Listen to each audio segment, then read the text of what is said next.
So guys, welcome to our channel once again. In today's video on our JAMB Government Exam Revision Series, we have here this one question to answer on the topic international organizations. So guys, this video will be about non-aligned movements. So in short, to state here at the end of this lesson, that is just one question here.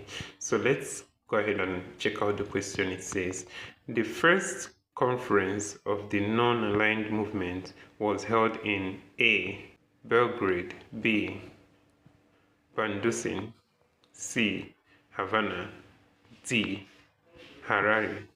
So guys, the answer to this question is option A here, and that's Belgrade. And that's it for this question. So this is where we'll end this video for today, guys. If you enjoyed this lesson, please give it a thumbs up. Don't forget to subscribe to this channel if you're not yet a subscriber.